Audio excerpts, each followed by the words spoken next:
அனைவருக்கும் வணக்கம். இன்றைய மதிய நேர பிரதான செய்திகள். முதலில் தலைப்புச் செய்திகள். இலங்கையில் மீண்டும் அதிகரிக்கப் போகும் எரிபொருள் விலை அதிகளவில் உயரலாம். 600 ரூபாவை நோக்கி நகரும் டீசலின் விலை வெளியான திடுக்கிடும் தகவல். மத்திய கிழக்கில் தீவிரமடையும் போர் இலங்கைக்கு கட்டார் வழங்கியுள்ள நற்செய்தி.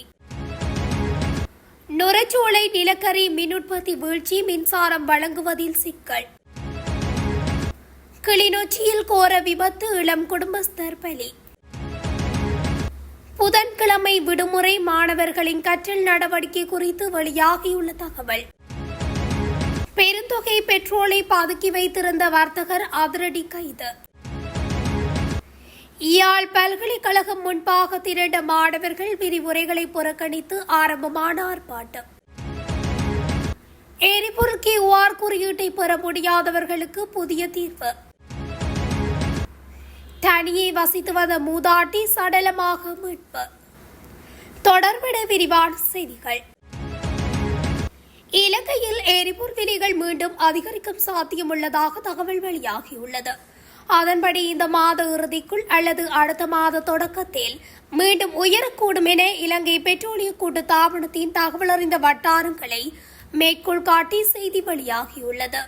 மத்திய கிழக்கில் நிலவி வரும் நெருக்கடியின் விளைவாக விதிக்கப்பட்ட அதிக இறக்குமதி வரிகளால் வரவிருக்கும் இந்த விலை உயர்வு சமீபத்திய உயர்வை விட அதிகமாக இருக்கலாம் என்று அதிகாரிகள் சுட்டிக்காட்டியுள்ளனர்.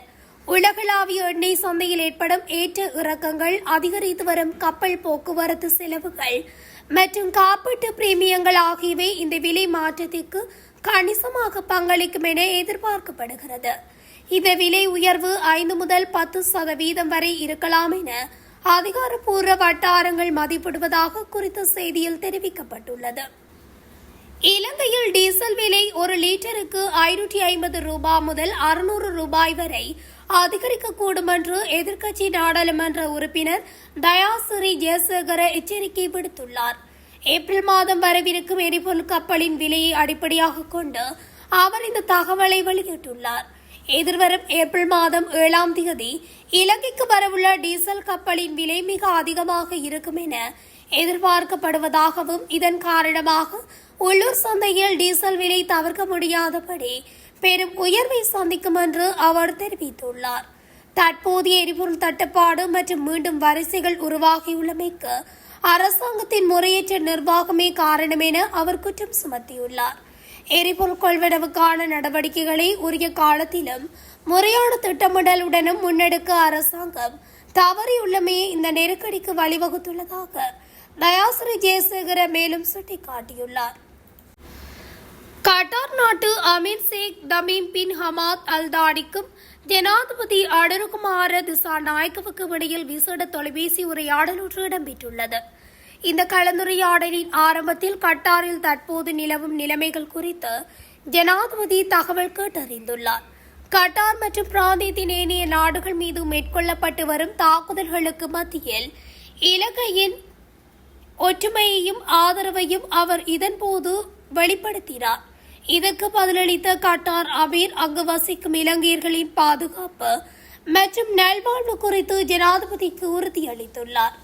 கட்டார் எல்லைக்குள் வசிக்கும் அனைத்து தரப்பினரினதும் பாதுகாப்பில் அரசு மிகுந்த அக்கறையுடனும் கவனத்துடனும் செயற்படுவதாக அவர் தெரிவித்துள்ளார். தற்போதைய பதற்ற நிலை மற்றும் அதன் காரணமாக எரிசக்தி துறை மற்றும் விநியோக சங்கிலிகளில் ஏற்பட்டுள்ள நேரடி தாக்குதல் குறித்து இரு தலைவர்களும் கலந்துரையாடியுள்ளனர். இத்தகைய சவால்களை சர்வதேச ஒருங்கிணைப்பு மற்றும் ஒத்துழைப்புடன் எதிர்கொள்வதன் அவசியத்தை ஜனாதிபதி அனுரகுமார திசாநாயக்க வலியுறுத்தினார். சவாலான மற்றும் நெருக்கடியான சூழ்நிலைகள் நிலவிய போதிலும் நம்பகமான எரிசக்தி பங்காளியாக கட்டார் தனது பங்களிப்பை தொடரும் எனவும் உலகளாவிய எரிசக்தி விநியோகத்தின் தொடர்ச்சியை உறுதிப்படுத்த தனது நாடு அர்ப்பணிப்புடன் இருப்பதாகவும் அமீர் இதன் போது உறுதியளித்தார். இறுதியாக பிராந்தியத்தில் நிலவும் பதற்றங்களை குறைப்பதற்கும் ராணுவ மோதல்களை உடனடியாக நிறுத்துவதற்கும் சர்வதேச மற்றும் பிராந்திய முயற்சிகள் தீவிரப்படுத்தப்பட வேண்டும் என இரு தரப்பினரும் வலியுறுத்தினர்.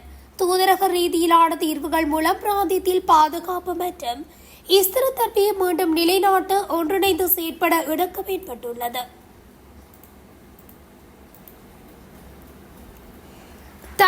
குறைந்த நிலக்கரி பயன்பாடு காரணமாக நுரச்சோலை மின் உற்பத்தி நிலையத்தின் உற்பத்தி திறன் பெருமளவு வீழ்ச்சியடைந்துள்ளதாக அண்மை காலமாக கடும் விமர்சனங்கள் எழுந்துள்ளது. இந்நிலையில் நிலக்கரி மூலமான மின் உற்பத்தி திறன் குறைந்துள்ளதை உறுதிப்படுத்தும் விதமாக இலங்கை மத்திய வங்கி தனது தினசரி பொருளாதார தரவுகள் தொடர்பான அறிக்கையை வெளியிட்டுள்ளது. அந்த தரவுகளுக்கு அமைய கடந்த சில வாரங்களில் நிலக்கரி மின் உற்பத்தியில் பாரிய சரிவு ஏற்பட்டுள்ளதாக குறிப்பிடப்பட்டுள்ளது. கடந்த 3ஆம் தேதி நிலக்கரி மூலம் 34.2 கிகாவாட் மின்சாரம் தேசிய மின் கட்டமைப்பில் சேர்க்கப்பட்டிருந்தது. நேற்று முன்தினம் நிலவரத்துக்கு அமைய அந்தளவு 26.2 கிகாவாட் வரை கணிசமாக குறைந்துள்ளது. நிலக்கரி மின் உற்பத்தி வீழ்ச்சியடைந்துள்ள நிலையில் நாட்டின் மின் தேவையை பூர்த்தி செய்ய டீசல் மின் உற்பத்தி நிலையங்கள் அதிக அளவில் பயன்படுத்தப்பட்டு வருகின்றன. 3ஆம் தேதி 18.7 கிகாவாட்டாக இருந்த டீசல் மின் உற்பத்தி மார்ச் 17ஆம் தேதியளவில் 26 கிகாவாட் வரை அதிகரிக்கப்பட்டுள்ளது. சிக்கலான எரிபொருள் சூழலில் மின் உற்பத்தியில் டீசல் மின் நிலையங்களின் பங்களிப்பை அதிகரிப்பது தடையற்ற மின்சார விநியோகத்தை சீர்குலைக்கும் என்று வல்லுநர்கள் கருதுகின்றனர். கிளிநொச்சி அறிவியல் நகர் போலீஸ் பிரிவுக்குட்பட்ட பகுதியில் இடம்பெற்ற விபத்தில் இளம் குடும்பஸ்தர் ஒருவர் உயிரிழந்துள்ளார். குறித்த சம்பவம் இன்று இடம்பெற்றுள்ளது. மோட்டார் சைக்கிளுடன் கம்பத்துடன் மோதியதில் இந்த விபத்து இடம்பெற்றுள்ளது.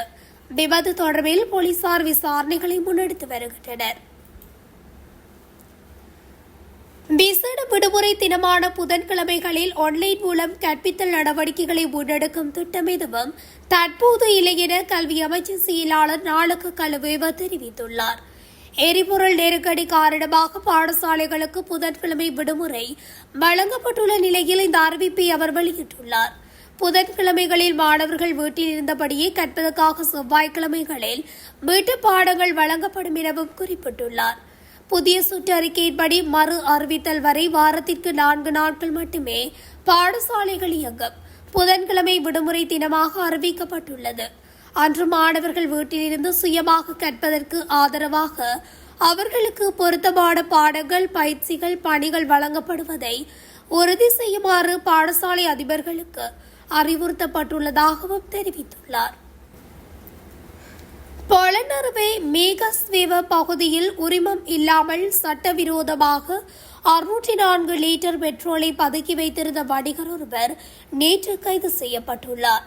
கைது செய்யப்பட்டவர் 70 வயதான சில்லறை கடை உரிமையாளர் என காவல்துறை தெரிவித்துள்ளது. மெடிகிரியாவில் உள்ள மேகஸ்வேவ காவல்துறை பொறுப்பதிகாரிக்கு கிடைத்த தகவலின் அடிப்படையில் இந்த சோதனை நடைபெற்றது. சந்தேக நபர் சில நாட்களுக்கு முன்பு அப்பகுதியில் உள்ள பெட்ரோல் நிலையங்களில் இருந்து பெற்ற பெட்ரோலை பதுக்கி வைத்திருந்ததாக கூறப்படுகிறது. பெட்ரோல் தட்டுப்பாடு நிலவும் காலங்களில் அதிக விலைக்கு விற்கும் நோக்கத்தில் இந்த எரிபொருள் பதுக்கல்கள் செய்யப்பட்டதாக காவல்துறையினர் சந்தேகம் வெளியிட்டுள்ளனர்.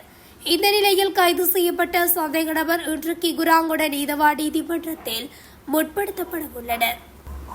விசாரணை என்னும் பெயரில் மாணவர்கள் மீதான தொடர்ச்சியான அச்சுறுத்தலுக்கு யாழ்ப்பாண பல்கலைக்கழக மாணவர்கள் ஜனநாயக உரிமை கோரி விரிவுரைகளை புறக்கணித்து இன்று போராட்டத்தில் ஈடுபட்டு வருகின்றனர்.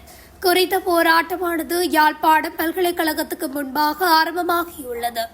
கடந்த பிப்ரவரி மாதம் 4ஆம் தேதி கருப்பு கொடி ஏற்றிய விவகாரம் தொடர்பாக யாழ் பல்கலைக்கழக 3 மாணவர்கள் குற்றத்தடுப்பு பிரிவினரால் விசாரணைக்காக அழைக்கப்பட்டுள்ளனர். அதனை கண்டித்து மாணவர்கள் விரிவுரைகளை புறக்கணித்து இந்த போராட்டத்தில் ஈடுபட்டு வருகின்றனர்.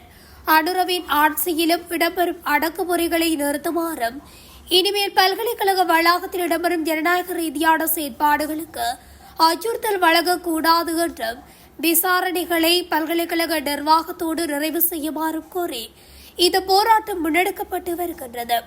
விசாரணைகளுக்காக மாணவர்கள் சென்றுள்ள நிலையில் அவர்கள் திரும்பி வரும் வரை தொடர்ச்சியாக போராட்டத்தில் ஈடுபட உள்ளதாக போராட்டத்தில் ஈடுபடுகின்ற மாணவர்கள் தெரிவித்தனர்.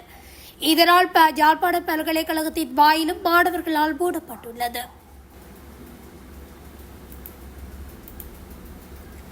நாட்டில் எரிபொருள் விநியோகத்திற்காக தற்போது நடைமுறைப்படுத்தப்பட்டுள்ள QR குறியீட்டை பெற்றுக்கொள்வதில் சிக்கல் உள்ளவர்களுக்கு மற்றொரு தீர்வு வழங்கப்பட்டுள்ளது.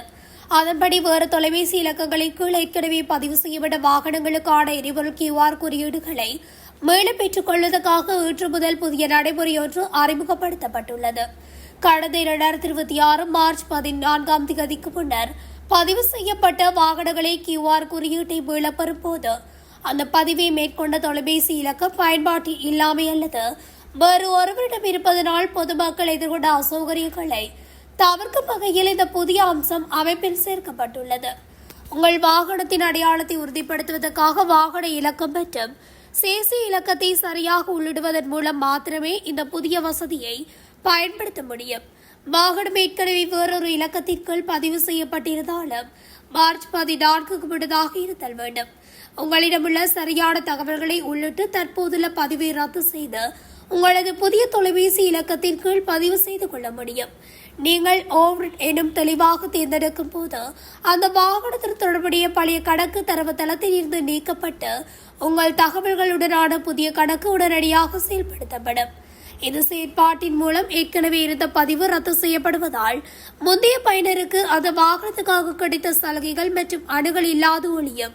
இதன் மூலம் இதுவரை காலம் வேறு தரப்பினரிடமோ அல்லது பயன்பாட்டில் இல்லாத தொலைபேசி இலக்கங்களின் கீழே பதிவு செய்யப்பட்டிருந்த வாகனங்களின் உரிமையாளர்கள் தடையின்றி தமது QR குறியீட்டை பெற்றுக்கொள்ள முடியும்.